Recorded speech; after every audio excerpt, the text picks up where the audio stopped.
Oh no, I cut it too early. Ah, hold on, let's go back in.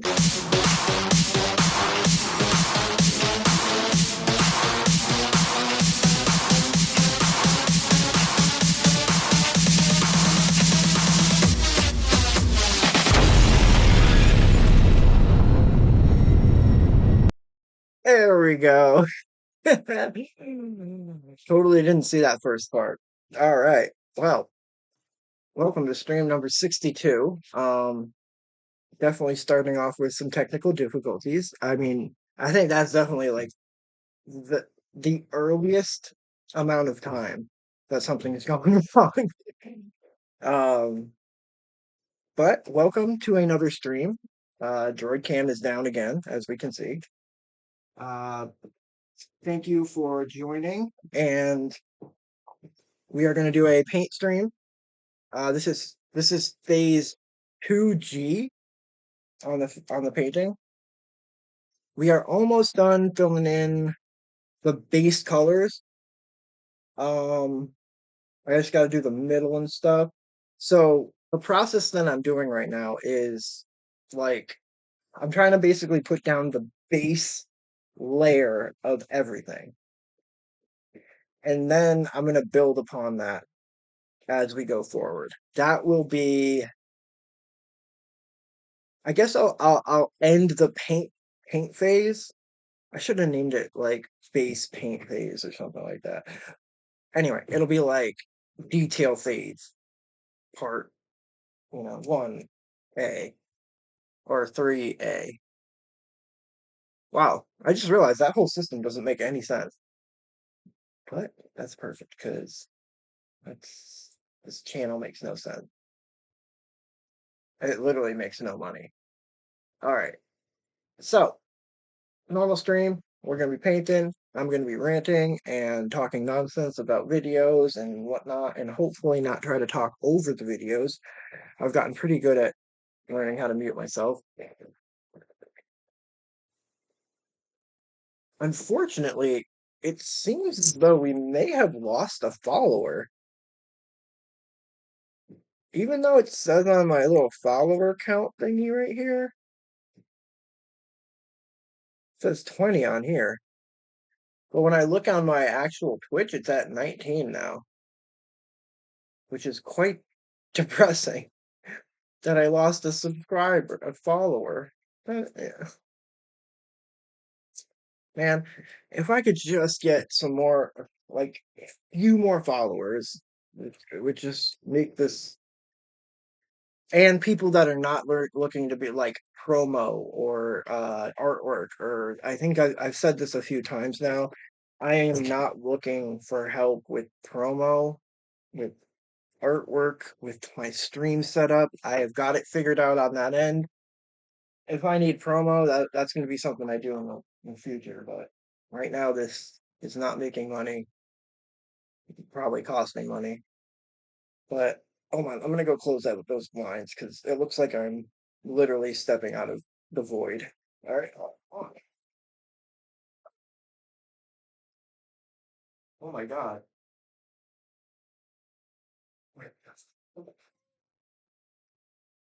Dude, that really does it look like I'm like floating in from the window? Sorry. The darkness. Oh wow. Oh no, it's too dark.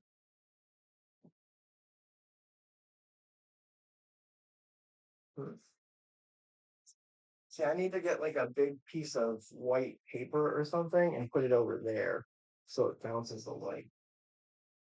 Or like right in front of me, to be honest. Yeah, let's try to do it.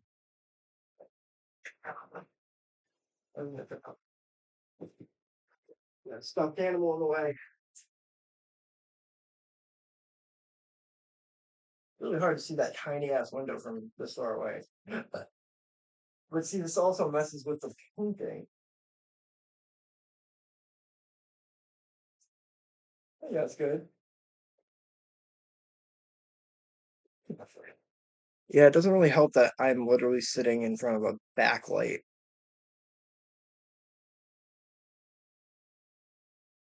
You know what? I'm gonna close it. It's too fries.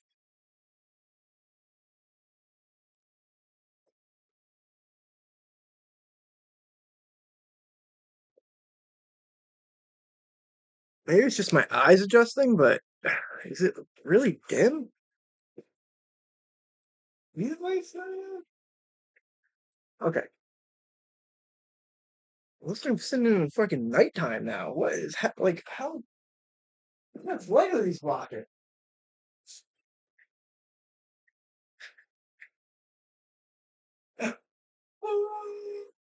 God damn. Alright. Maybe if we just angle it at a certain percentage. See, the problem is you can't really see the paintings because the light's fucking bouncing off the back of them. I should have put this right here. I guess I still could do that, but the other monitor is literally bolted to the wall. Oh, all right. I'm gonna stop rambling and let's get to the painting and videos. All right. Oh, wait, no, we gotta do one more thing first. Sorry. We gotta go over Good Bad Man stuff to check out, number 62. All right. We're gonna throw this in the messages thing in chat and pin it. Okay. So, wait.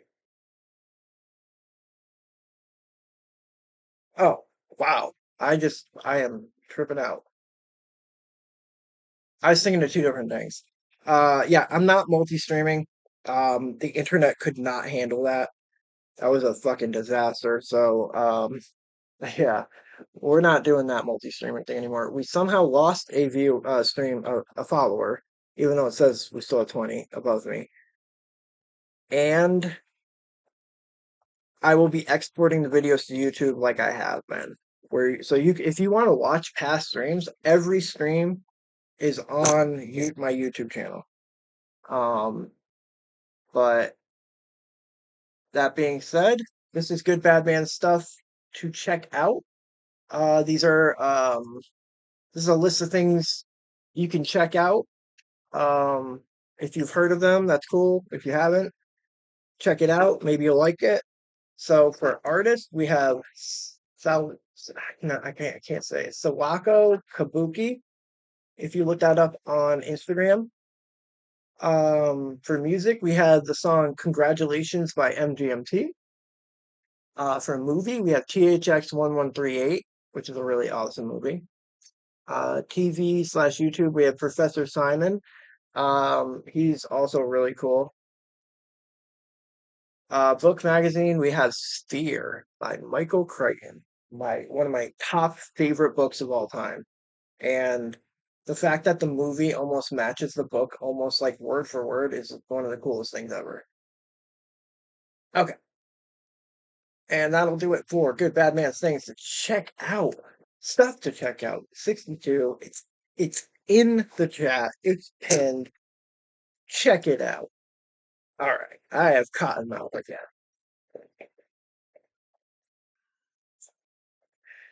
You know, if I look back at all these old streams, I bet every single one starts me with Cottonmouth because I take massive bond risks before I start this. So, doesn't help that I have no teeth either. Okay, what are we gonna do? Should we watch Vetted? Shout out to Vetted. Shout out to Patrick. Release the UFO files. Okay, yeah. Senator Chuck Schumer has just. Oh, whoopsie. See? Technical difficulties. How did I not notice that it wasn't going to my headphones? Just called on President Trump to declassify. Here, hold on. I'll start it over. Senator Chuck Schumer has just called on President Trump to declassify the UFO files. Yes, this is a big deal. Now, why did he do that? Well, that's because today, President Trump declassified the files surrounding the JFK assassination, and much more, right? That's fucking So nuts. here's a clip of Donald Trump officially declassifying the JFK files, and again, much more. Because that's going to be blue, Lastly, sir, we have an red. executive order ordering the declassification of files relating to the assassinations of President John F. It should Kennedy, be green. Senator Robert F. Kennedy, and Reverend Dr. Martin Luther King Jr. That's a big one, huh? A lot of people are waiting for this for That's a big years, one. for decades. How much you want to bet Barron's behind 90% Everything will of be revealed. this shit? Okay? That's kind of ominous. Give that to RFK. Yes, sir. Oh, wow.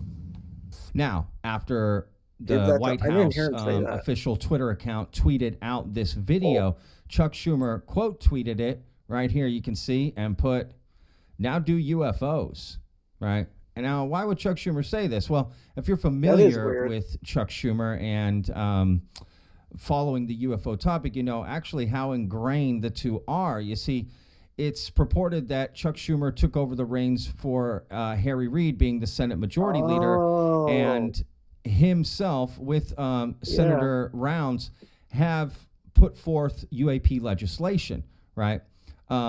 And I've got a clip of that, right? I've got a clip here of Chuck Schumer, Yo, Patrick's got you all know, the on the clips. Senate floor talking about UAP, which is just a new word for UFOs.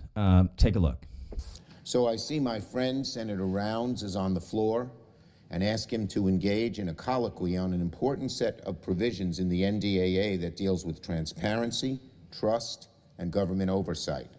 The Unidentified Anomalous Phenomena Disclosure Act that he and I co-sponsored, and portions of which we will pass in the NDAA. I say to my friend that unidentified unanimous phenomena are of immense interest and curiosity to the American people. But with that curiosity comes the risk for confusion, disinformation, and mistrust, especially if the government isn't prepared to be transparent. The United States government has gathered a great deal of information about UAPs over many decades, but has refused to share it with the American people. That is wrong, and additionally, it breeds mistrust. We've also been notified by multiple credible sources that information on UAPs has also been withheld from Congress, which, if true, is a violation of the laws requiring full notification to the legislative branch, especially as it relates to the 4 congressional leaders, the defense committees, and the intelligence committee. So the bill I worked on with Senator Rounds offered a common sense solution. Let's increase transparency on UAPs by using a model that works, by following what the federal government did 30 years ago with the JFK Assassination Records Collection Act.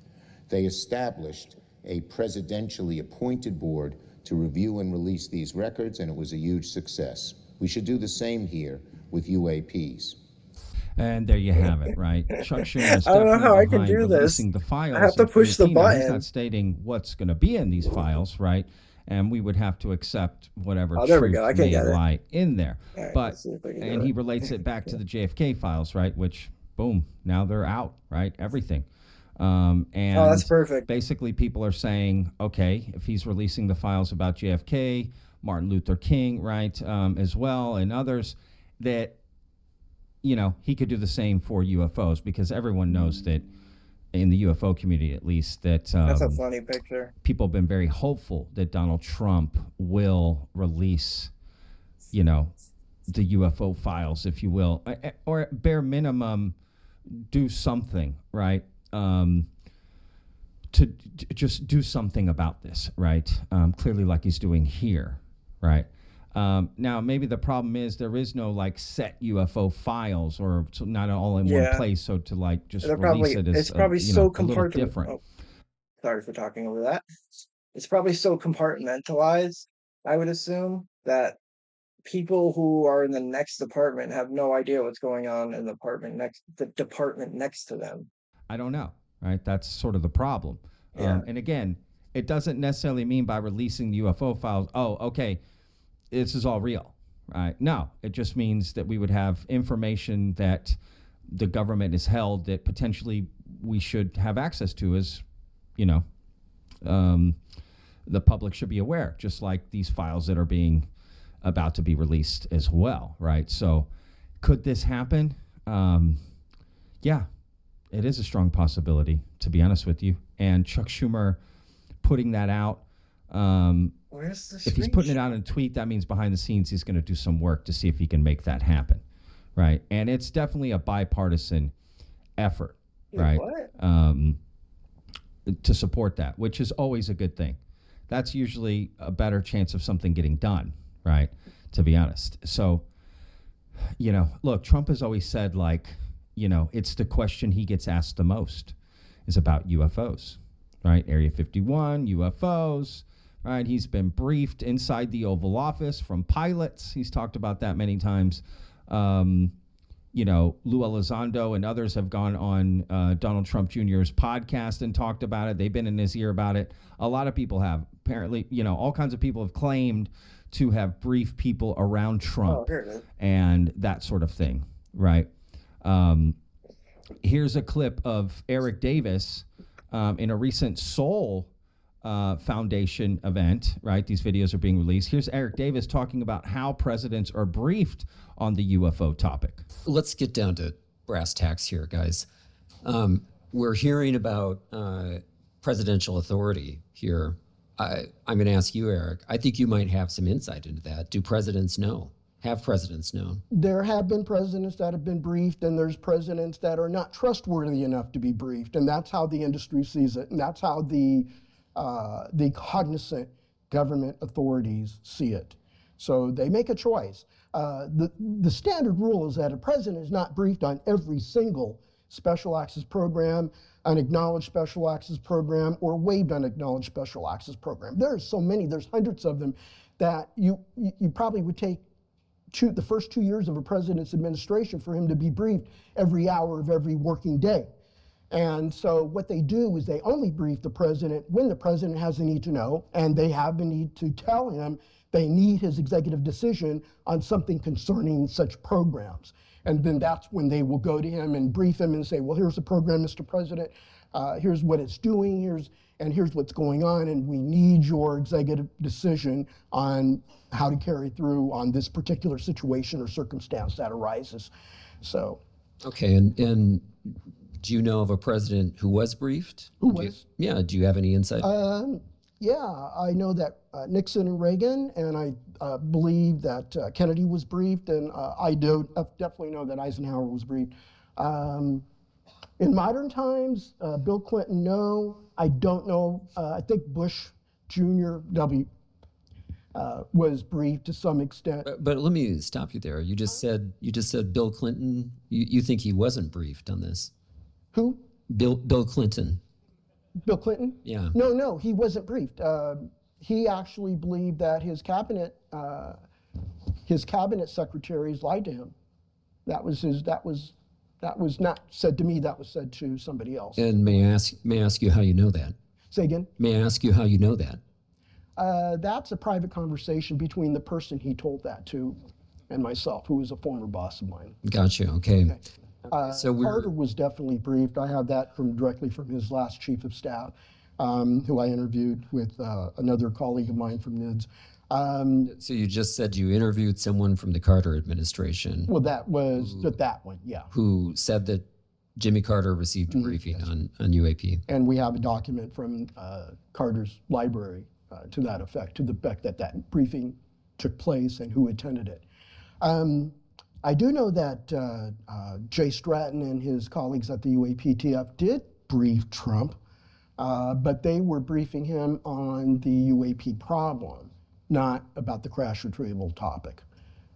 All right, so there you go. I don't know, right? It sounds like every president at some point there's some sort of interaction or not, or what, I don't know. Right, that's from Eric Davis stating that, and that part about Jay Stratton briefing President Trump, not about the retrieval, but just about the phenomena.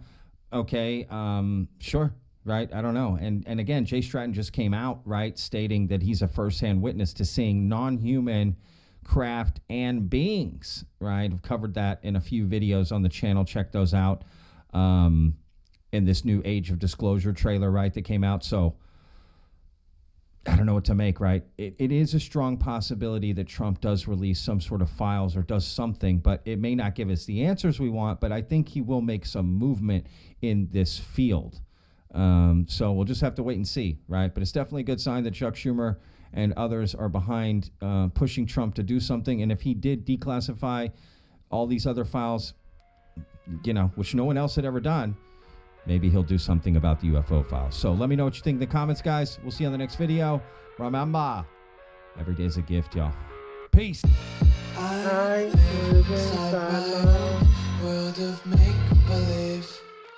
Kids screaming in their cradles, profanities. I see the world through ice covered in ink and bleach. I always wonder what he's saying in that part. The ones who heard my cries and watched me weep.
Sorry.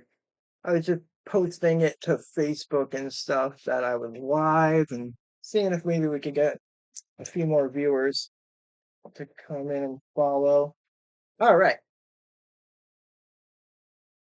It's funny because I never really use my my I guess personal Facebook for stuff like that. But I just being on Facebook for so long, I have so many people that are actually in my friends list, so fuck it, right? All right. Let me start a new video, baby. All right, what should we do? Let's check out RGT. He So always has Switch 2 awesome stuff videos. has obviously been buzzing a lot lately, but there's been a few other things happening as well, such as the Xbox Developer Direct. Now, that took place Whoops. yesterday. I did watch it.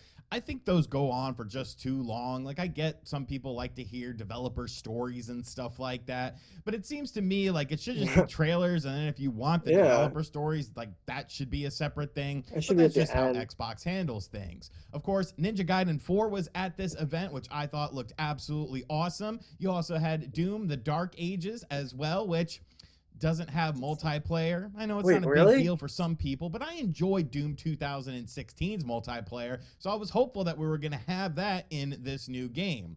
Of course, since this was an Xbox presentation, you have to look at these games and figure, well, some of them are coming to the Nintendo Switch too. I mean, Ninja Gaiden 4, I think, is a true. lock for the system because of Koei Tecmo. Koei Tecmo and Nintendo have a great working relationship. Hyrule Warriors, Fire Emblem Warriors, so on and so forth. So I think Ninja Gaiden 4 does have a very good chance of getting a port to the Nintendo Switch too.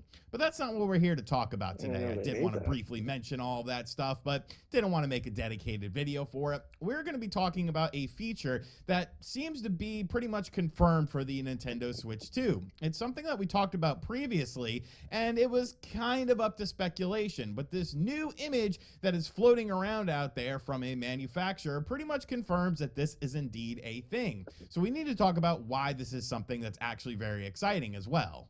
So what we have here is Lexar, which of course is a micro SD and SD card manufacturer, putting out a new advertisement in China for the Nintendo Switch 2. Now, of course, there's going to be a storage medium on there, but you might remember we talked about the fact that these were micro SD express cards, a new form of micro SD card that is far superior to what we have with the standard SD cards right now. Now, there's a few devices out there that do use micro SD express technology, but for the most part, the Nintendo Switch 2 is probably going to be like the biggest device, the most widely known device that will allegedly be using this, if this is to be believed, which, I mean, it's Lexar. They're not really a fly-by-night company. I guess you could kind of question the fact that Lexar of China put out this advertisement. But looking at this advertisement, which has been roughly translated, it says the following: Switch 2 is really coming. Waiting for a memory card that is super equipped with it. Switch 2 is really here this time. Want fast loading without lag. Want to download a AAA game in less than 10 minutes. Want to store 100 games. Lexar Play Pro Micro SD Express is here. 900 megabytes a second ultra fast reading speed. Enter the game world in seconds with max fluency. Probably meant fluidity. 600 megabyte per second writing speed. Download a AAA game in less than 10 minutes. Up to 1 terabyte of massive storage. 100 games? Okay, maybe. Easily installed. Will you get the Switch 2? And then you could see here that this is a Lexar card that is indeed branded, sort of kind of like Switch colors, I guess. I don't know. It just kind of looks like, you know, a generic micro SD card. And of course, it has the little, you know, it's blown up for size because micro SD cards are very small. But the micro SD Express is what I kind of want to focus on here, because you do get so much faster read and write speeds with these things. If you download something on the Nintendo Switch eShop right now, especially onto a micro SD card, it does end up taking quite a while for it to download. Hopefully, this will kind of alleviate some of that, because the write speed is much faster than what you have on a standard micro SD card with this Express technology. Now, will a micro SD standard card work with this? I'm not sure. Like, I would imagine it would. It would just be slower. I don't know how that would potentially impact actually playing a game off of the micro SD card. I'm not really a big tech head or anything like that, but that would be something worth having a discussion about.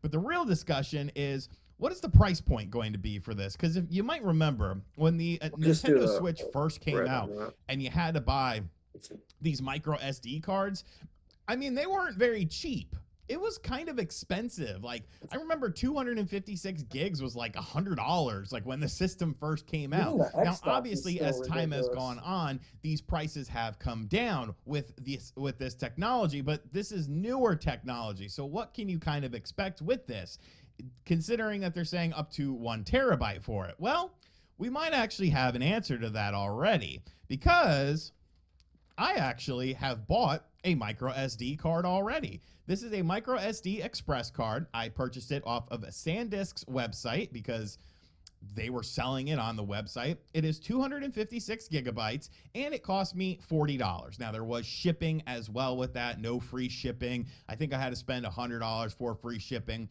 but I actually bought this under the pretense that the Nintendo Switch 2 was going to take micro SD Express technology, and then I guess if it didn't, like, I would just use this for something else. But I bought this about 2 weeks ago, and I got it about a week and a half ago. So 256 gigs, we'll use you know, it kind of depends on how much we see compression on some of these games. Because a game like, you know, Doom and Call of Duty, a lot of third-party games that we're going to have to factor into this whole equation are going to be very big games, and I'm sure they will be condensed somewhat down to a more reasonable size for the Nintendo Switch. But I do kind of worry about cartridges on this system, because I don't think a lot of third-party companies are going to put a whole game on a cartridge. And if you're contingent on a download, then you kind of get into the preservation aspect. You get kind of into the whole, you know, do I actually own the game sort of thing, that realization that technically a company can come along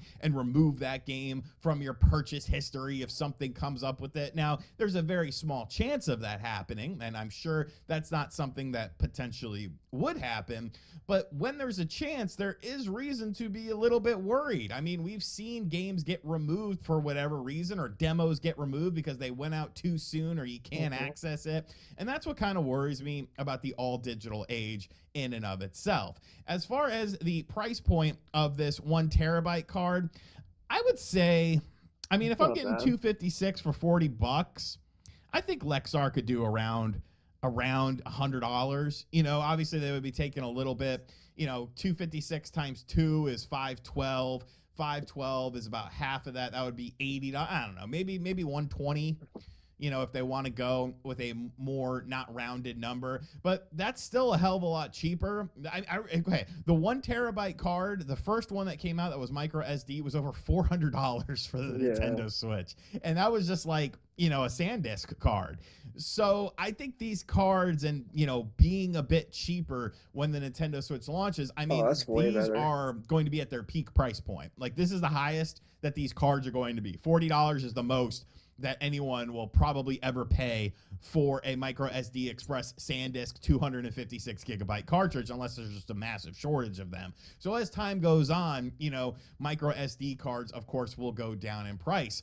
It almost makes you wonder if a company would have the balls to put an entire game on a micro SD card. If you got like a 128 gig micro SD card or micro SD Express card, and just put your whole game on there.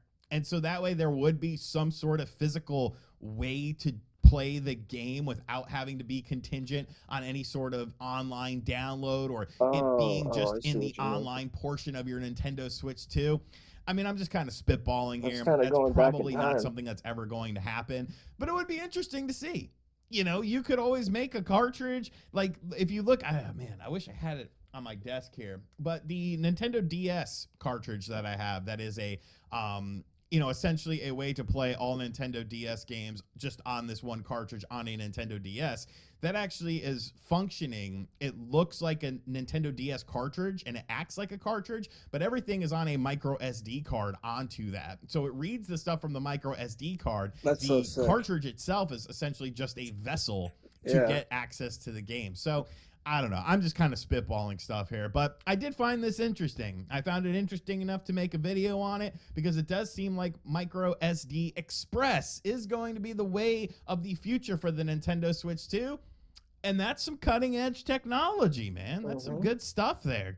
Way to go, Nintendo. Way to go. But let me know in the comment section down below, what do you think of this? Do you think that micro SD? Let me know if you're like smart with this stuff, because I'm not the brightest, you know, crayon in the box with stuff like this. But like, do you think a standard micro SD card will be compatible with this system, or is it only going to use Express? Because if it does impact how fast things process and Yeah. pull Is it up to only play a that? game off of the micro SD card that's an Express card, if a micro SD card is slower, you see what I'm saying? Like, I don't know. It's It like, feels like that could be yeah, potentially a yeah. conflict of interest. But let me know in the comment section Nah, down he's below. right. It's probably the same thing that the Series X does, where, um, like if I download like I have a external SSD and or a little hard drive. I don't even know what it is. It's just an external hard drive that's plugged in, and it's not, for whatever reason, it's just not fast enough to play the Xbox Series X versions, I think, off of it. So it'll always have a symbol if it's downloaded to that I have to re-download it to the internal SSD or get one of those, like almost the same thing, but it plugs into the back and it's like the official Xbox storage thing. But I mean, I haven't looked at it in a long time, but I remember when the Xbox came out, when the Series X came out, those things were like more than the actual Xbox, or like a ridiculous price for a memory stick, like a memory card. So like, although that thing would be sick to have, to be honest. All right, let's find another video. Shout out to RGT. All right, anything I watch in the stream, as usual, I will put in the description with the link. All right, let's see.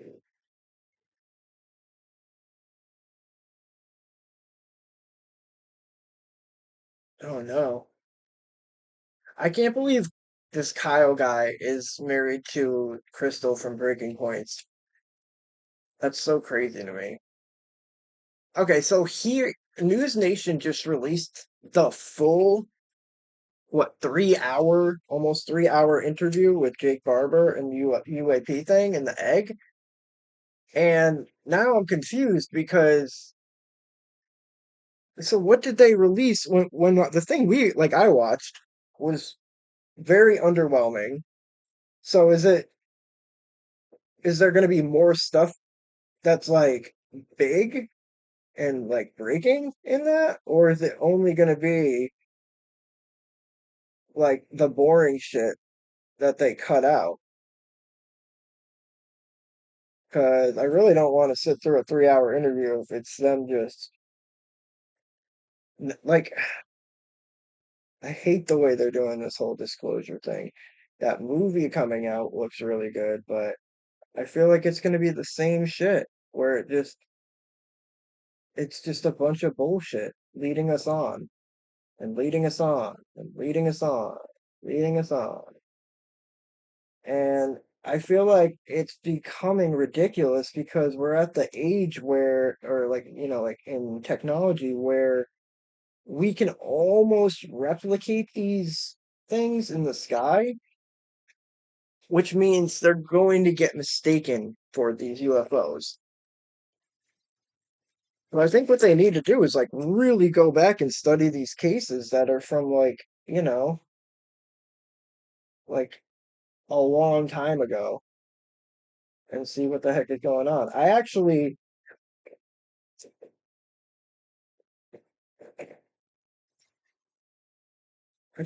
gonna pull it up on the screen, I think.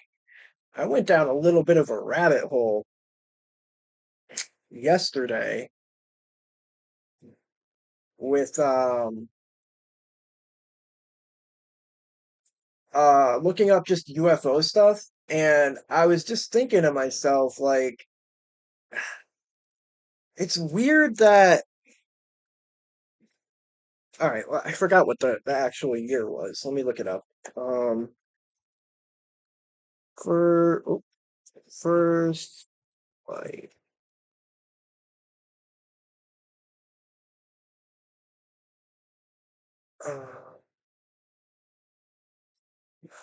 1903. Okay.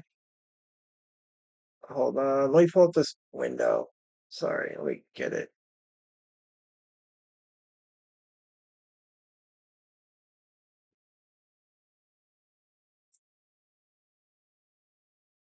Oops. Oh, God damn it, I closed it. Sorry. Uno momento.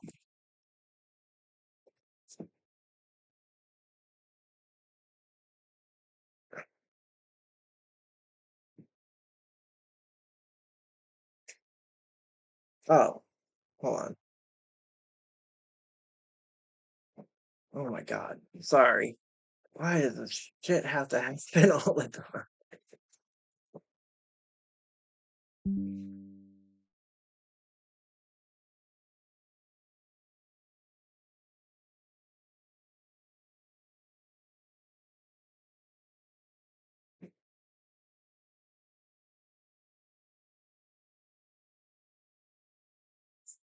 I think I got it.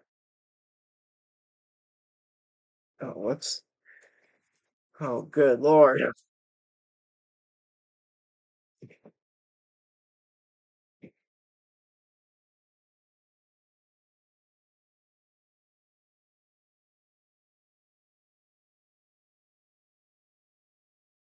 Okay.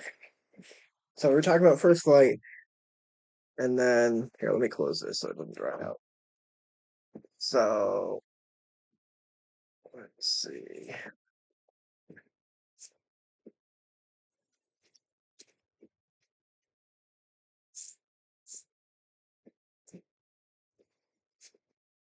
Okay.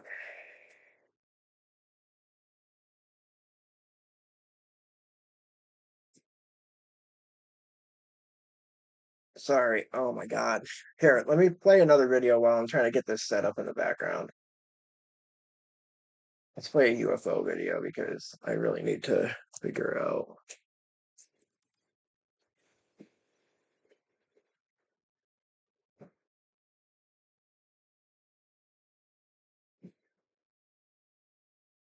All right, I'll play this. On, we have with us what can be empirically And let me get all this shit set up.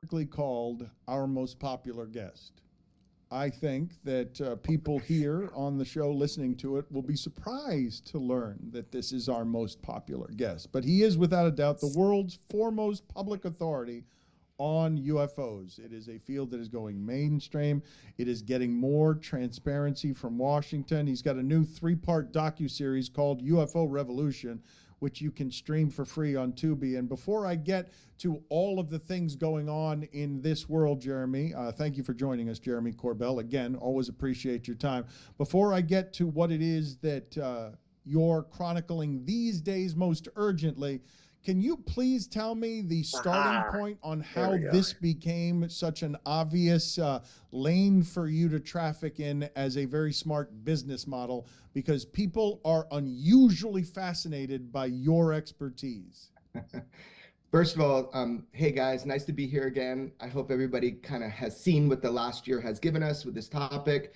To answer your question, first of all, there is no authority on UFOs. That's the problem. There is no expert. We don't have all the information. That's become very clear.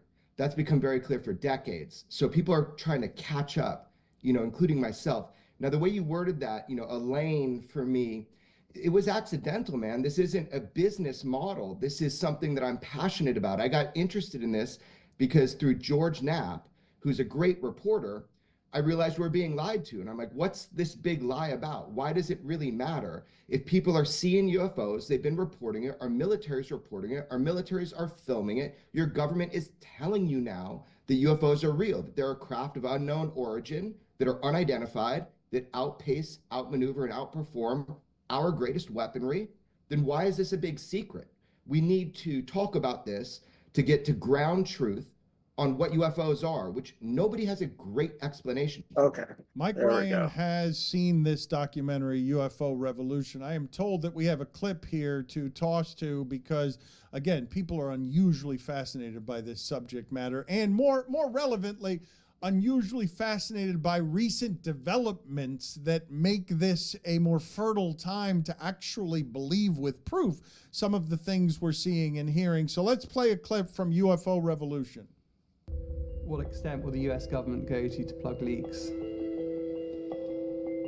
I try not to think about it. Best thing you could do perhaps is to get your name out there, become as famous and bulletproof as you can, because if they come after you relating to UFO, that's an acknowledgement that it's real. Access Hollywood starts right now. Join us now as investigative journalist and documentarian Jeremy Corbell. Good to see you. He's an investigative journalist and filmmaker. He's one of the world's foremost experts on the world of the unknown. Oh my God. Worth it. That was certainly my favorite part. That legitimately surprised me, seeing me dressed as Richard Simmons with that bald spot. That's actually pretty funny. Yeah, I think we just played that in order to show that. I don't think we want you to comment on followed Mario Lopez on what what it is that was said there. But Jeremy, when you said, all right, back to what I was talking about. All right, so check this out. UFOs sightings before 1900.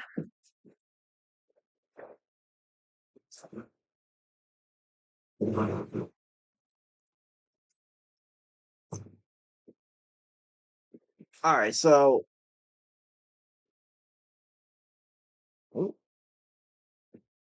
it says there have been many reported UFO sightings before 1900, including Europe, North America, and Australia.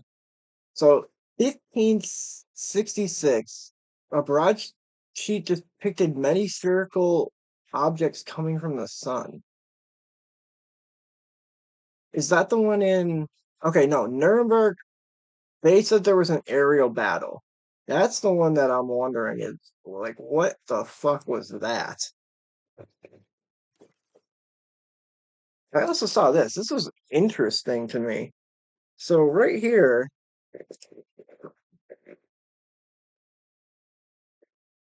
let's right here it shows on the reported like the most commonly reported shapes of UFOs, and I thought disc would be the top one, but orb and then triangle. I don't know what they mean by other. Fireball, obviously, is just like a meteorite. Diamond, rectangle, changing. Cigar, I feel like cigar ones were an older type of UFO that was sighted, right? And then egg, which 7,000 sightings. So, like, what are people seeing? Um, but where is it? A lot of these are just metaphors probably, or from like them not understanding what a like bolide is, or a like a meteor that is coming through the sky or something. See, this is pretty crazy. Like 218 BC in Rome, Italy, during the buildup of the Second Punic War, Livy recorded prodigies in the winter sky, including Navium specium di Gallo al de Flussi. Phantom ships had been seen gleaming in the sky. So what that is probably just like them that like atmospheric thing where it like reflects ships like way in the distance. Um most of these all just seem like meteors. What else? This one's really weird. Angel hair. AD 196. Cassius Dio described fine rain resembling silver that descended from a clear sky upon the Forum of Augustus. He wrote that he was able to plate some of his bronze coins, but 4 days later the silvery coating was gone. Like, what the fuck was that?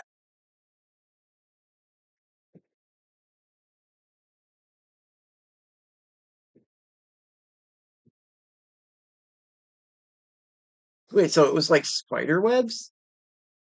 Oh, spider webs going through the air. That's terrifying. All right, hold on. So this one is bananas. An April 1561 broadsheet by Hans Glaser described a mass sighting of celestial phenomenon or unidentified flying objects above Nuremberg, then a free imperial city of the Holy Roman Empire. What keeps popping up over here? Nobody's in chat. I don't think there's anybody watching, right?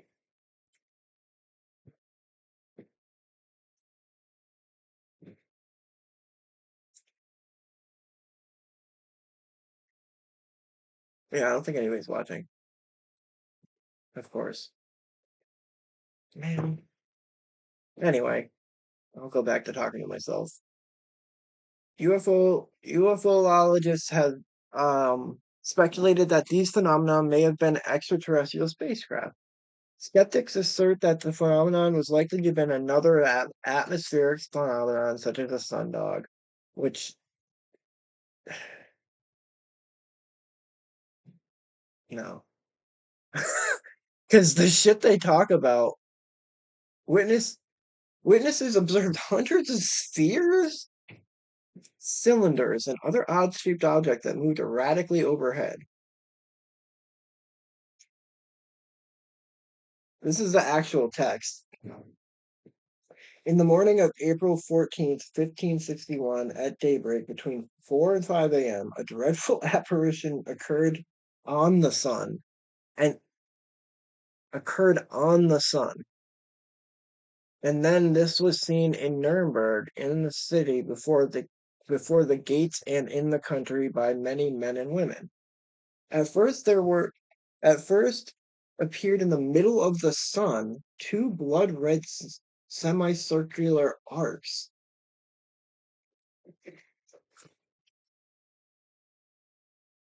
Just like the moon in its last quarter. And in the sun, above and below, and on both sides, the color was blood. There stood a round ball of partly dull, partly black, ferrous color. Likewise, there stood on both sides, and as a chorus about the sun, such blood-red ones, and other balls in large number.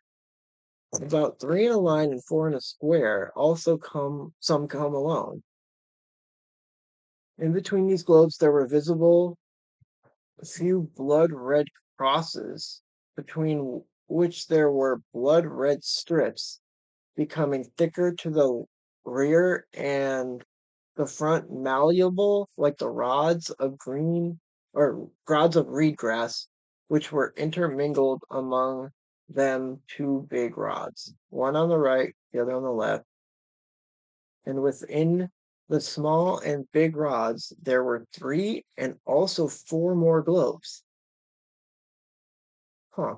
These all started to fight among themselves, so that the globes which were first in the sun flew out to the one standing on both sides. Thereafter, the globes standing on the outside of the sun, in the small and large rods, flew into the sun. Besides, the globes flew back and forth among themselves and fought vehemently with each other for over an hour. And when the conflict in and again out of the sun was most intense, they became fatigued to such an extent that they all, as said above, fell from the sun down upon the earth as if they all burned, and then they wasted away on the earth with immense smoke. After all this, there was something like a black spear, very long, very thick-sighted. The shaft pointed to the east, the point pointed west. Whatever such signs mean, God alone knows.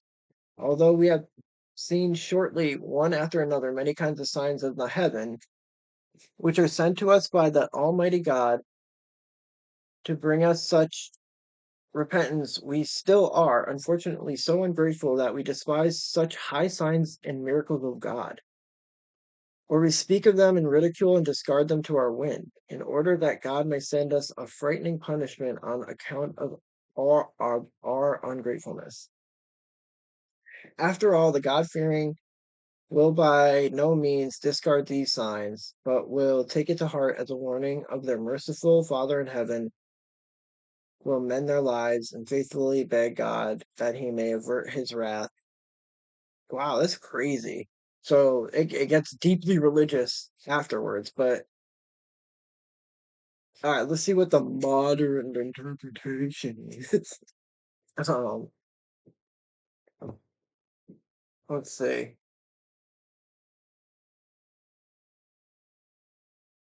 Strong expects the view that the spectacle was most likely a natural phenomenon with religious and military interpretations overlying it.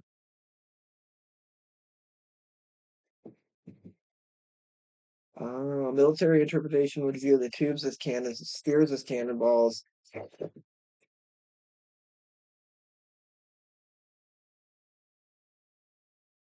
Hmm.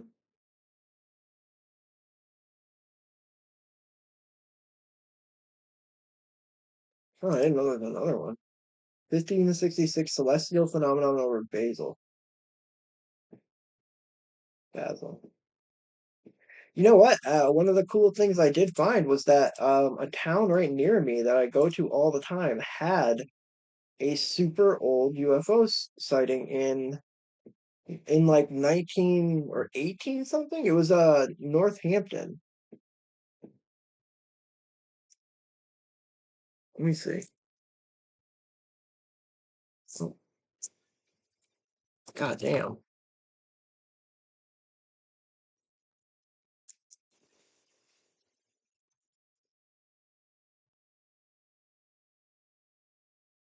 Yeah, dude, that's fucking crazy. There's a recorded UFO sighting in Northampton, Massachusetts from 1801 and another from 1639 that is considered the oldest recorded UFO sighting in North America. The 1801 sighting. A large moon-like orb with blue light and a black bar was seen over Northampton at around 1 a.m. on July 11th, 1801. The orb appeared to change shape, first looking like the moon, then like five balls, and finally like several small stars. The orb disappeared for a few seconds, then reappeared, illuminating the atmosphere. What? And then in 1639, James Averill and two companions saw a large light in the night sky while rowing a boat in the muddy river. The light was described as moving quickly like an arrow between the boat and Charlestown. The boatmen were left 1 mile upstream when the light faded, even though they didn't remember rowing against the tide. Weird.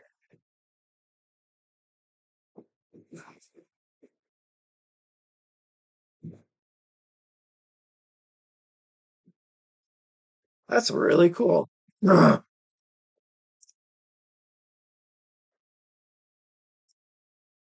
actually copy that so I have it.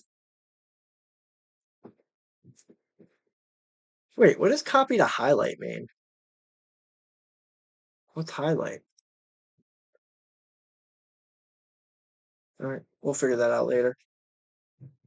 All right, isn't that cool? But yeah, that just like had me thinking, like, we're so worried about the UFO sightings right now, which I think majority of them are just mistaken identity. But have they really looked into like these past sightings that got, you know, pushed aside because they, called the person crazy or something? All right, sorry. That was a fucking rant, I have to say. Let's get back to this video and painting. Say that people are lying. Like, what are the most overt facts that you have that would suggest that we've been lied to for this long? Yeah, it's not a suggestion. If you go back in history and you just look at when people do Freedom of Information Act requests and everything is blacked out, it's overclassification. You've been told by people who ran these programs that there has been an operation to lie to the American public to diminish it. It's historic fact that Project Blue Book back in the day was a whitewash. The whole point of it was to, quote, demystify the UFO topic, was to get people to stop believing or being curious about the UFO thing. Even the head of Project Blue Book, J. Allen Hynek, later came out and said, yeah, we were told to diminish it and to dissuade the public from being interested. And this was a government program back in the day. So this still keeps going. This keeps maintaining. The problem is that people that run these programs are now speaking publicly. George Knapp and I brought somebody on our show called Weaponized, Dr. James Lakatsky. He was the Defense Intelligence Agency representative for a UFO program that is now famously public. The New York Times helped break that story. And he told the American public, he told us about one. He said, we have a craft of non-human origin, and we've breached the hull of it. I mean, this is an engineer, a physicist who worked, verified in the UFO programs. You have David Grush testifying under oath to Congress, saying we have crash retrieval programs that are secret, They've been held from the American public. We're trying to reverse engineer these technologies, and that, you know, people have been harmed and hurt for trying to come forward. Actually, he said people have died trying to come forward to talk about this. This is all under oath in Congress. That was the big step. I think that's why we're talking about this now, is because patriots, people that have worked for our country in the intelligence agencies, are now coming forward and saying this is a reality and we can't be blind to it, because if we're blind to it, then we're going to be behind. There's so much staggering evidence out there, and yet when you bring this up in the mainstream, people will, I'm sure you've been called a kook before, people will attack this as some sort of crazy conspiracy theory. And one of the prevailing theories as to why that is because the existence of some other life form, and I know there's a separation, UFOs are not necessarily alien life. And that's one of the big mysteries here. But just merely addressing this and giving it credence challenges a lot of the theologies, pretty much all of them, on this planet. So I guess this is a very roundabout way to ask you this. Is it easier to just cover the whole thing up and just treat it like this can't possibly exist, so we ignore it? Is that an easier cover-up than what if the actual cover-up is what you actually know is possible on this planet about technology or military advancements is pretty much just the tip of the iceberg, and the real secret here is what our capabilities are? Right. I mean, so this is the thing. Look, I've seen the climate change even on this show. Don't think I forgot the first time I was on the show. I was getting some words from somebody back there. Look, that's the thing. This conversation is progressing with or without every individual. There are people paying attention now. And I think that's so cool. I don't mind taking ridicule. I think this is important. I mean, I really think this is important. That's why my journalism is focused on this. You can attack people saying it, but we got to go to what are the facts? What's happening? You've now had 6 people testify in front of Congress telling you about the reality. You've had New York Times break stories. You have whistleblowers coming forward. A lot of times people come forward through the media, We need through evidence. TV, through movies. That's just like the way it has to happen if you don't have the microphone at Congress. So the climate has completely changed about this subject. That's Now, bullshit, why the dude. secrecy? This is something that I'm still... It's bullshit, dude. I don't know. I feel like there are so many people out there. It would have to be so locked down. Like, I don't get it. Like, it would have to be literally controlled by like a few people in the world, like they were saying. It seems nuts, but because how has nothing leaked out? I mean, there has been some things leaked out, but they're like, how has there not been a absolutely like no questions asked? It's alien, or it like shows a technology that we don't have. Like, it just seems crazy to me that nothing like that leaks, which makes me believe that it's not us, or but then again, they talk about these UFO retrievals, and all we have is a video of a freaking giant egg being picked up. So that could be literally anything. Why only show us that tiny video? Actually, I shouldn't say that because I didn't watch this new part of the interview where it's that 3-hour interview. I mean, maybe they put more footage in. I don't know. I figured Vetted would have said something, but they did just release it today. I think like a couple hours ago. Maybe Vetted will. Well, no, Vetted will definitely do a video at some point about it. I wonder if he's talked to Professor Simon about the aerogel or aero alloy thing, because when Professor Simon did the video about the aero alloy thing for that to explain the egg, that made so much more sense to me. So I don't know. funny thing is that totally could have been a UFO, and it also could be one of these things that Professor Simon was talking about.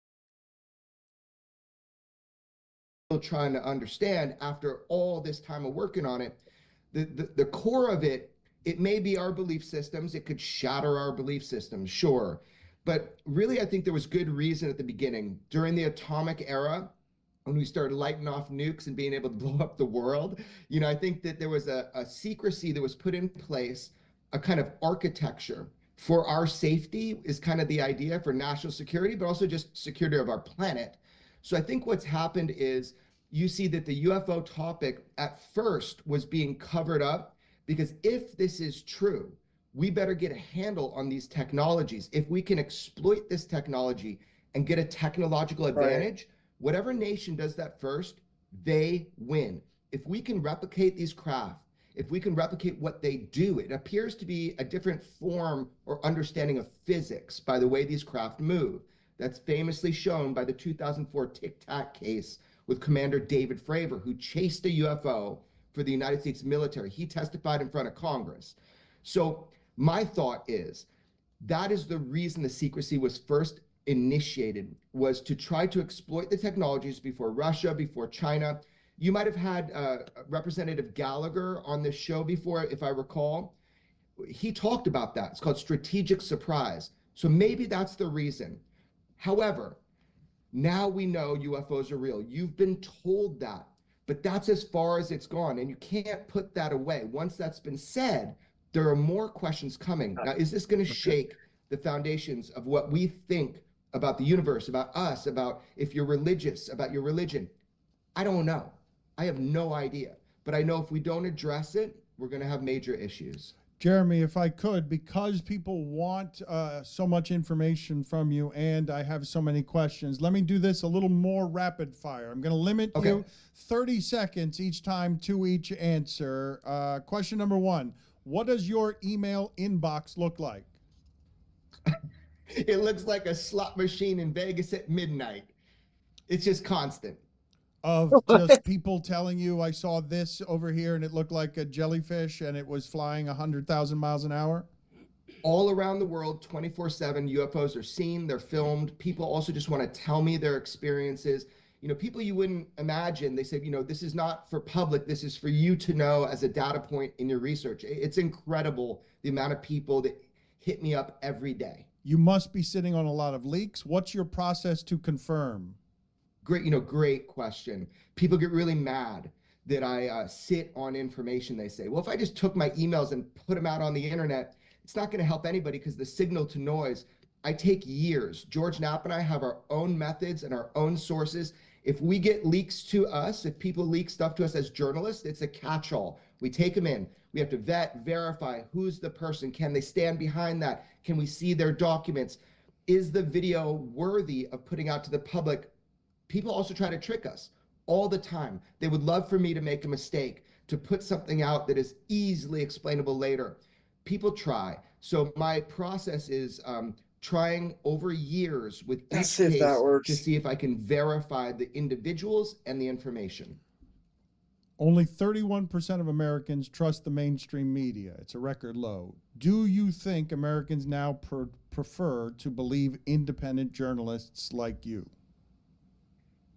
I hope that the average American individual can see that we're not on script, that we say it like we know it at the time. I think there's a lot of great power in individual hands now for journalism, and it's going to take a lot of people. There is no expert on UFOs. It's going to take a lot of people looking at this. So I hope they do. TMZ presents UFO Revolution. It's a 3-part event. It's now streaming on Tubi. The greatest example that you have of shocking evidence most recently is blank. In my series, the most recent one is there was a military filmed, it looks like the gimbal UFO, that very famous one that's gone all over the media in black and white. This footage looks green. And this object comes up in Iraq during deployment in a combat zone. And there's a Marine who contacted me, and you could hear what he has to say. And it looks like a saucer. It looks like the gimbal UFO. That's a pretty cool piece of evidence.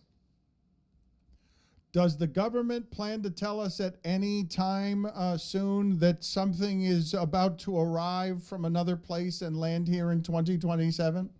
Right. So this is something people are taking out of context that I talked about in my show. I am not saying that. I am saying I believe that to be a lie. And the reason why I put that in the What? show, and people clip it to make it sound like I'm saying that, I'm saying I believe it to be a lie. And the reason I'm saying that is because there's like a whisper campaign within journalists and within our community. We've all heard it, that this is all preparation of the battlefield and there's some craft coming. I don't buy that for a second. I know the origin of it. I've tried to run it down. So I was trying to warn people of being told what I consider to be that lie. And look, if I'm wrong, we're all screwed. Not to turn this into a political discussion, but the current president has gone on podcasts and has been asked about aliens, and he's shown a genuine interest to declassify everything that there is out there. And he's certainly now dealing with big tech and a lot of billionaires that have gone into space. I mean, Are if we he's now gonna more do likely than JFK ever and with this Martin Luther administration King? to get more clarity, more transparency around this stuff? Yeah, I mean, look, words are He cheap. said Everybody has said that they want to have more transparency on. Didn't he say that within he didn't say the first day, but didn't he say the first week he would let us know what's going on with the UAP thing? Let me see.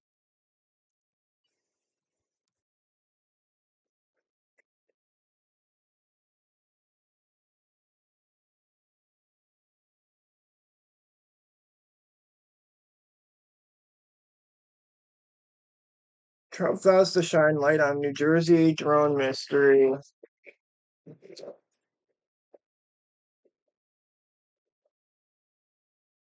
Oh, that's old.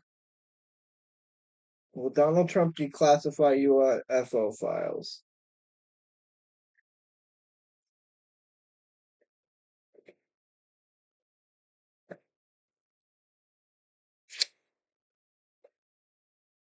Yeah, he will. I think he will. UFOs. Bill Clinton, even he actually tried to Yeah, get transparency on that UFOs is to the true. American Bill public. Clinton did I try. don't know who's I don't know controlling that why they didn't let information, him. but presidents before haven't been able to. Is it different this time? Well, I definitely know that some of the people that have been vocal about transparency on this are now in this administration. So I do hope. I don't think transparency on this is going to come from our government. I think it's going to come from civilians and journalists.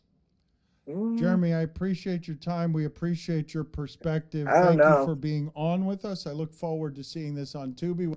I don't know. I feel like Jeremy Corbell has such an ego that he thinks that's the case, but he forgets that Trump also has I think one of the world's biggest egos, and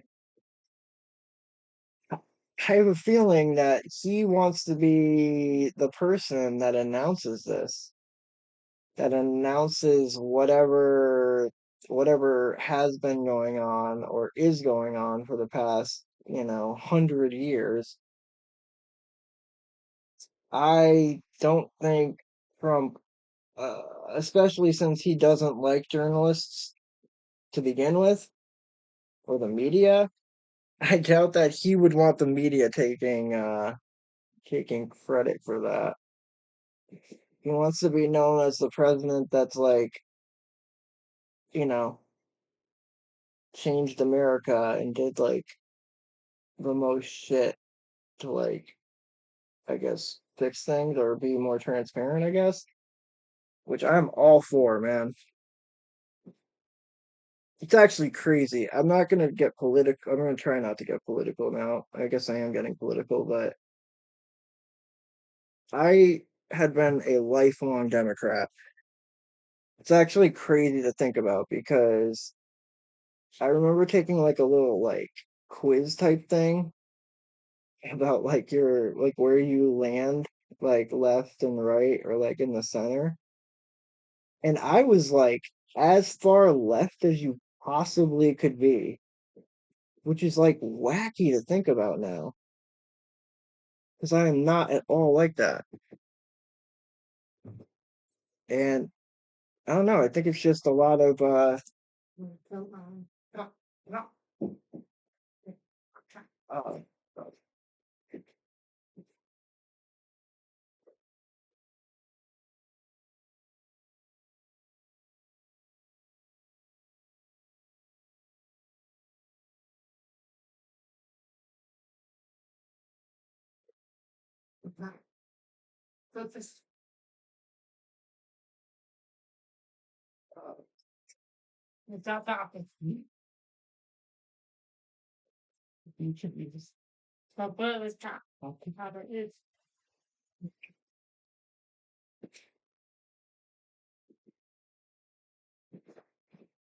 okay. Hold on a second.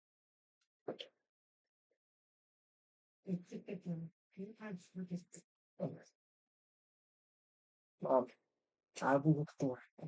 Okay. Just use Okay, so it's also a different way of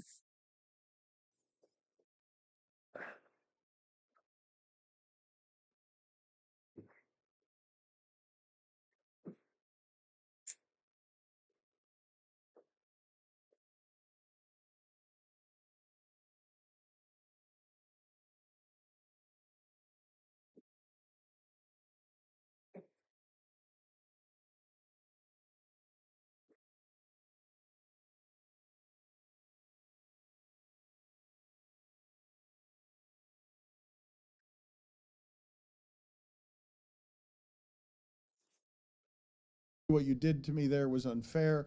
It's a bit horrifying and delightful. Thank you. I appreciate it, Jeremy. Yeah, man, you did it to yourself. You wore the costume. I Hey, did. guys, thanks so much. I'll see you next time. Thank you for covering this. Yes, sir. Thank you for your work. A lot of people really like him. I have an email I've been sent here that I find fairly shocking, and I just want to put it on all of you and see what you think. Reporting from Georgia, an emailer writes in, the people who cut the TSA line were Scott Van Pelt and Matthew Berry. Whoa. Can you Interesting. confirm? That silence is damning. I mean, that's that report, yeah. That is that report. That's interesting. Who is that? I'm gonna see if I can find out right now. Whether FaceTime Scott Van Pelt right whether now. Would you like me to do that? Yeah. All right. This is Talented Mr. Rhoda. All right. Let's see if we do this. This is usually my move on Mystery Crate. This is gonna be embarrassing. Hello, Kyle. People love that, by the way. They just love it. All right. I'm gonna Wait, do take it. your shirt off, Dan. That's how you yeah. normally do this, I right? shouldn't do it. It is a fleshy do it. colored hoodie. What is Tell him this? He's on air. I will tell him. We need to get to the bottom of this. Put the mic I closer shouldn't to the be mic doing so this. we I can. This haven't- is you my you UFO. actually, well, called we are not him. bound by FCC rules. I haven't called him in a long time. I'm hoping he doesn't answer. We're not live right now. I'm not even sure the FCC is It's around only anymore. partially illegal what we're doing. He'll answer. He loves you.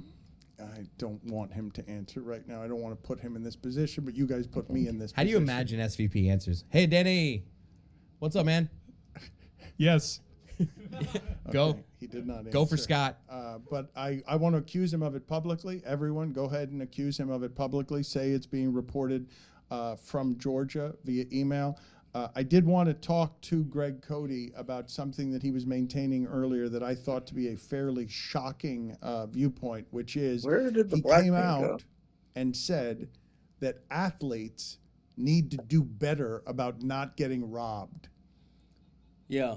I wish we lived in a world where we didn't have to worry about burglars, but I think it's axiomatic that the richer you are, the more likely your home is to be targeted.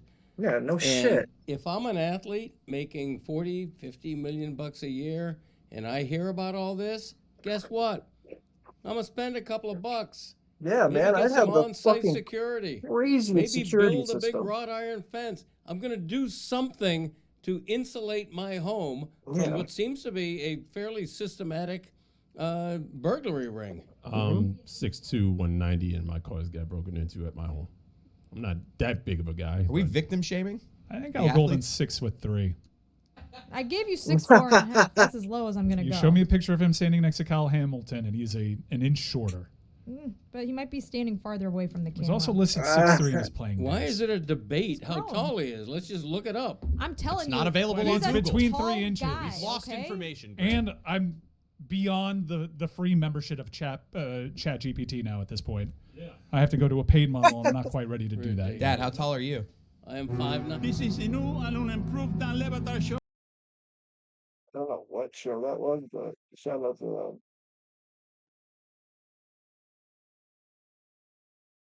I don't know why my mom didn't freaking message me.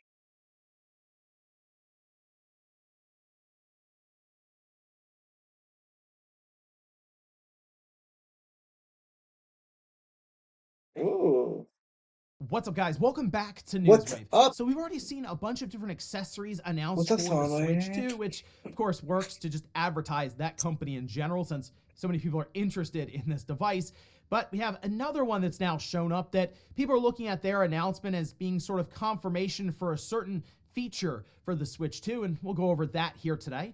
Also, we are going to be talking about that massive Xbox Developer Direct that happened yesterday with a bunch of game release date announcements as well as 2 big-time surprises. And then we also have more information around that Final Fantasy VII Remake trilogy as it's looking to wrap up with its 3rd entry. And they answered a question of, will you need a PlayStation 6 to play that final entry? We'll take a look. So if you guys enjoy these videos, make sure you hit that like button. Helps out a ton. And if you're new here to the Spawn Wave channel, make sure you subscribe down below. And of course, members for the channel do get Newswave early.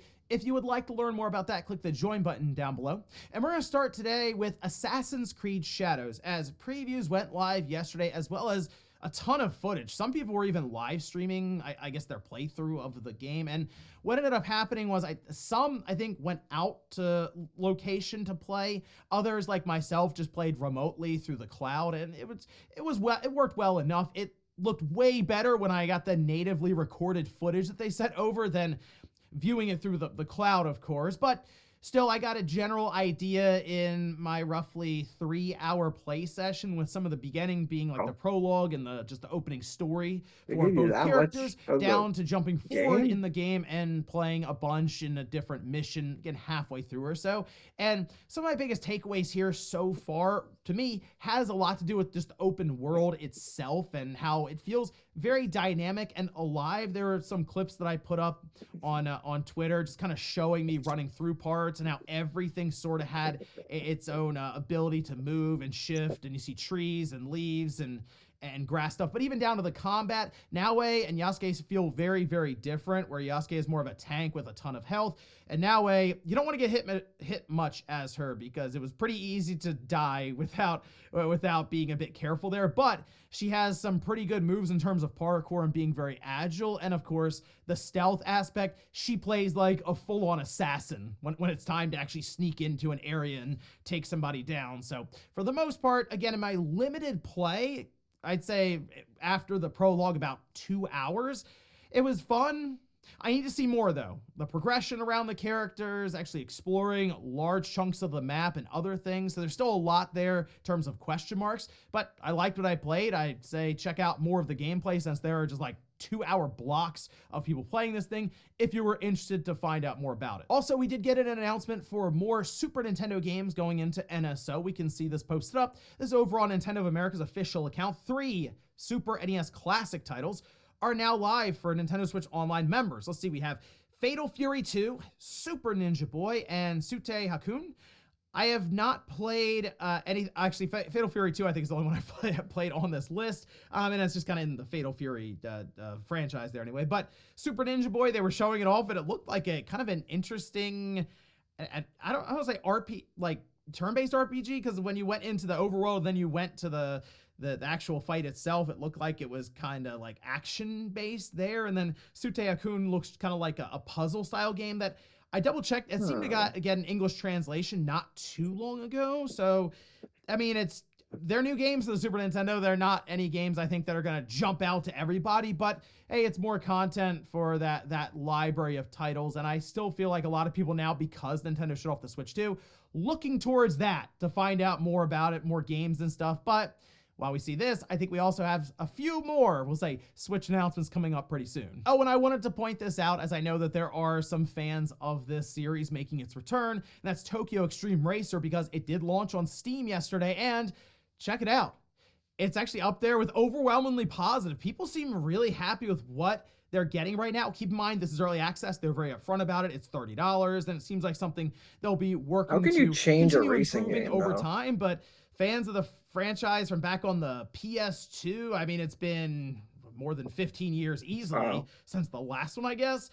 Them coming back with this, though, people seem thrilled. So I just wanted to point that out. It is out now in case you maybe forgot Well, I about it, or want we're just trying to keep tabs Turok. on it. I It's available want- on Steam. We'll see if maybe they make the jump to consoles and stuff down the road as they exit early access. And guys, with some of the quick news out of the way, let's get into the bigger stuff. Let's start right away with a Switch 2 feature that many people believe is confirmed at this time, mostly due to an advertisement and then announcement by Lexar, who does SD cards and other storage medium and stuff. You may have one right now in your current Switch or your Steam Deck or your phone, but in this case, a lot of people are looking towards micro SD express cards, because that is believed at this time as to what the Switch 2 will use for faster data transfer in order to cut down on load times and I guess even file transfers, because we're still trying to figure out if games will have to install to the SD. That's sort of come up now. People are wondering if, in order to accommodate for faster load times that the game expects,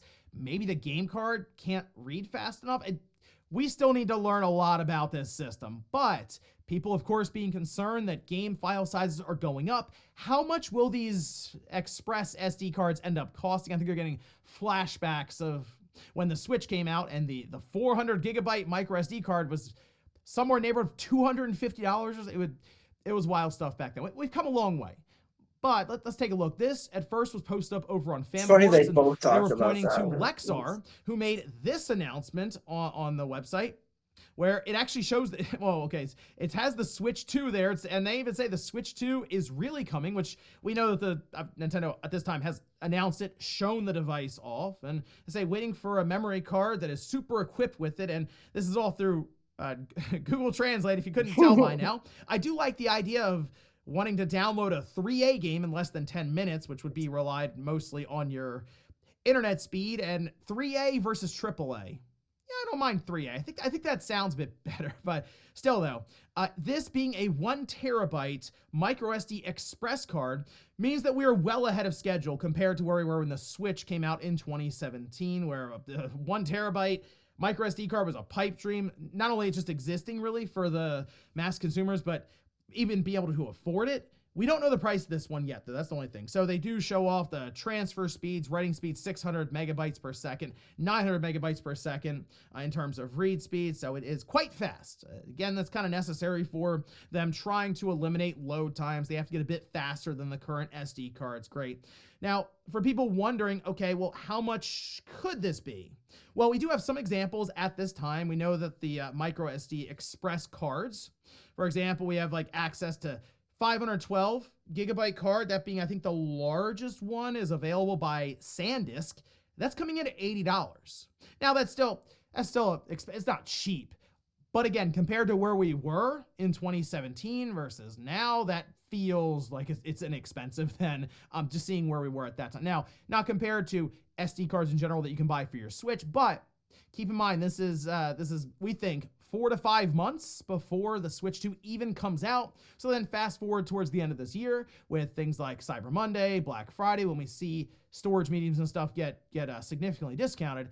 I think probably by the end of this year, we'll have these express SD cards, 256 gigabyte, probably in the $30 range somewhere, and then up from there, 512 and even 1 terabyte, maybe being pretty cheap. But I would say the 1 terabyte probably coming in, I'd say closer to like $150 to $200 Then we'll do the at launch. lines on Now, at those, this time, lighten Lexar is it saying up. that the 1 terabyte express will be launching mid-February, so we're about a month off. We'll find out then exactly how much it costs. Though, here's the thing, it's not officially confirmed by Nintendo. I wouldn't recommend going out and buying a micro SD express card yet, but keep that in mind, in the back of your mind. Okay, if I want to upgrade storage, express, not the current SD cards. We'll have to keep an eye on these, and of course, as more companies show up, and we have sort of a bidding war in terms of pricing to try to attract the consumer, and which hopefully means lower prices for us. Next up, let's talk about that Xbox Developer Direct, because Microsoft came out in force yesterday. This was a really good show.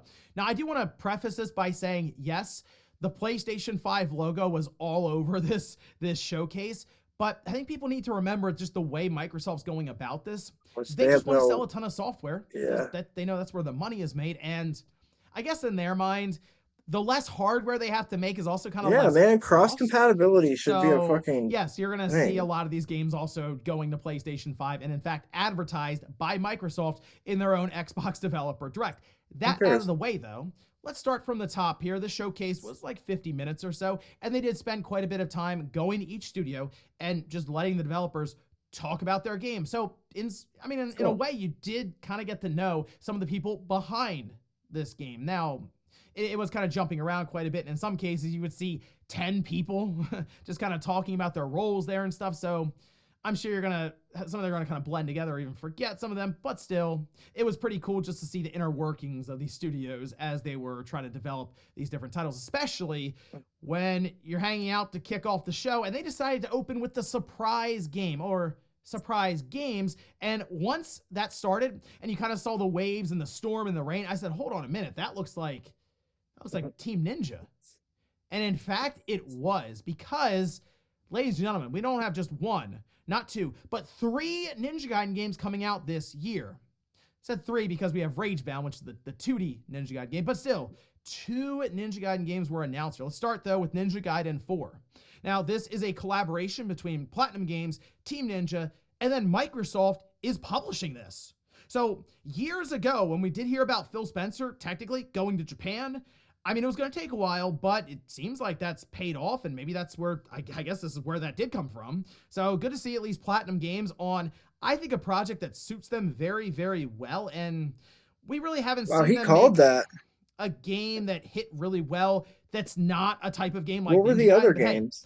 If you know what you're doing with it, keep doing those types of games, and this game looks awesome. They have another protagonist in there, but of course towards the end they did say Ryo Hayabusa, and boom, there he is cutting everyone up and fighting seemingly with the other protagonist. So I'm curious what the story is there. That does look pretty good. It has been almost 13 years since Ninja Gaiden 3. Bro. It's been a bit. But here's the good news. We don't have to wait. I must be the only one that thinks this, because I never hear anybody talk about these games. But dude, Twisted Metal. Like, there's so many kids nowadays that probably have never even heard about Twisted Metal, and they're playing freaking Rocket League, and like, bro, if they brought back Twisted Metal with like dope ass graphics, awesome effects with like the guns and the explosions, and like, I don't know, just brought it fucking back. Like, it would be insane. It would be a bestseller, like, immediately. I guarantee it. Unless they fucked it up or something, but like, they need to bring it back, make it gritty as fuck, like, tons of gore, tons of just carnage. They need to do that. And not a fucking remaster. So sick of remasters. Just make a new game. Like, you're wasting so much time just remastering games that have already been made. It's just trying to suck the money dry. Unless it's like a really, really, really classic game that like deserves to be remade, then fine. But it seems like they remake games that nobody asked to be remade. And then that studio's, stuck fucking with that shit, with, like messing around with that for a year or two. Well, they could be working on Twisted Metal, Rock, a sick new James Bond game. I don't know. Like, they really should just take a look at all their previous hits and what was popular back then and bring them back. I can't, like, what kid isn't gonna like a game where you drive around with guns on your car and you try to kill everybody else with their guns on their cars? It's like a winning formula. That was a pretty long rant. Too much longer. I should probably because look this up is if it's launching actually coming out or fall not. 2025. So, I mean, it's good to see the game and then hear that it's coming out in less than a year. I mean, in fact, we're probably, we could say like 8 months away from this. Exciting stuff there. And then they weren't done because they wanted to give us something we could play right now. Ninja Gaiden 2 being remade in Unreal Engine 5 titled Ninja Gaiden 2 Black. It's available now. It has PC, Xbox, PlayStation, and it's in Game Pass day one, which I should also mention Ninja Gaiden 4 also going into Game Pass. These are two big Game Pass gets for Microsoft, and it's good to see that because that's the big thing they do. Yes, they have first-party stuff that we'll talk about here soon, but if you want to make these kind of deals and get third parties involved, and at times maybe even just funding a project outright like this or two projects, that's awesome. So Unreal Engine 5, I did check it out on Xbox, played about an hour and a half so far, and man, it's fun. It is. I like Ninja Gaiden 2 quite a bit on the Xbox 360 back in the day when it came out. If I remember right, that was one of the few games back then that I specifically remember you could play music tracks over the game itself, but it already looked incredible there. Looks really good here. If you have it on PC, I double checked. Ultra wide monitor support. I posted up a screenshot over on Twitter if you want to take a look, and it's great. It's great. Ray tracing, the whole deal. So I recommend picking that one up. No physical copy that I saw at this time. I believe PlayAsia has like a exclusivity on that or something. They had that posted, and it was like $50 if you want to pick it up. I think on the PS5. So There's at this so time, much though, it is hidden available stuff Game in Pass, this or you can buy it add-on. digitally and start playing right away. Moving from there, we did have South of Midnight, which I will say, the Ninja Gaiden 4, Ninja Gaiden 2 Black reveals didn't really help out South of Midnight much. Like, not a great act to have to follow up there, but still, I do think the game looks very intriguing. I would say out of all the games here, that was probably the one I'm least interested in, but still the main character is named Hazel, is a weaver, and the world kind of shifts around you as you play. So you can see after you clear a certain area, all the flowers bloom and kind of the nature and stuff changes, the world around. And that's a really cool effect. Your character that you're playing as looks very, very agile. The traversal, I think, looks great. The art style looks good. The low frame rate thing, though, to try to mimic stop motion, it keeps throwing me off when I see it. I get the style they're going for here. It looked weird in the trailer. Maybe when you have it in front of you natively, as we see with many of these different games, it will look better. But still, I like the art style. I like at least the direction here for Compulsion, and it's going to Game Pass, so naturally, yes, I'll be checking this one out. And it is launching April 8th, 2025. Now we then transition from that to Claire Obscure Expedition 33, which that one up. After they showed it here, one of my most anticipated games of the year, which again, the year is already kind of getting set up here for Microsoft, which that's pretty big then for them to set this year up like this, because I think there's still much, much more we have not seen from them. But heavy, heavy Lost Odyssey vibes here, guys. I'm telling you, this just kind of the camera angles, even the combat, reactive turn-based combat, it just screams Lost Odyssey influence everywhere. There's also a big overworld map.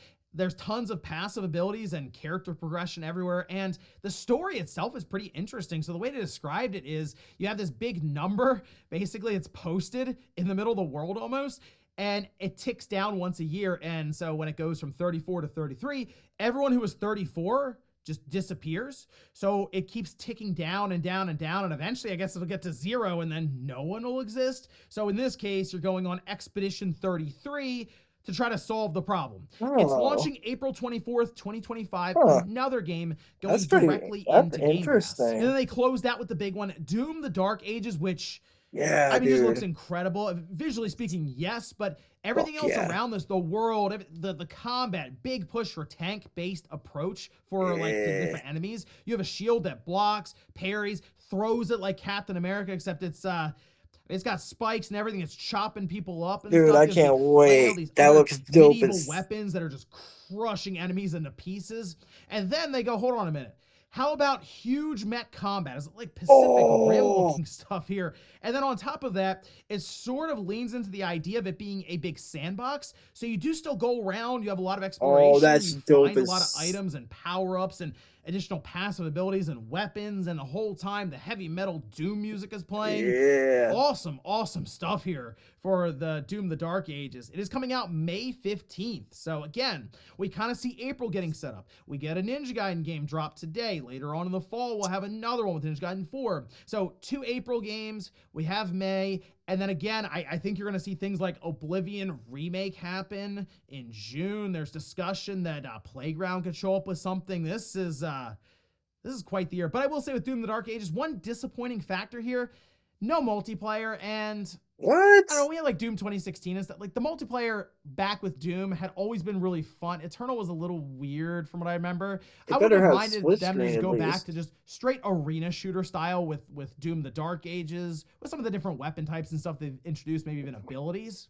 But just, they don't have to overthink the multiplayer, and if they end up doing maybe just a spin-off of Doom, a side project, and it's all multiplayer, just go straight up arena shooter and just do what Doom does best with destruction. Yeah. But I've got to say, Xbox did very good here. This was a good direct to sort of set up the year because, as I mentioned, I think they still have quite a bit, and it seems almost like not only is Microsoft getting to that point of one big game a quarter for Game Pass, I think we're going to see many quarters where there's like 2 good games, 3 good games, and all of a sudden, when they mention having to delay Avowed, right, last year into February now, so another one to throw up there, because they had too many games, it's kind of like, okay, well, hold on, because 2025 starting to kind of get that same sort of setup and vibe here. Well, but hey, good stuff here from the Xbox out. Direct. Looking forward to a bunch of games: Clair Obscur, Doom the Dark Ages, Ninja Gaiden 4, Ninja Gaiden right now, so awesome stuff. And in our last bit of news, let's talk about Final Fantasy VII Remake, the trilogy, since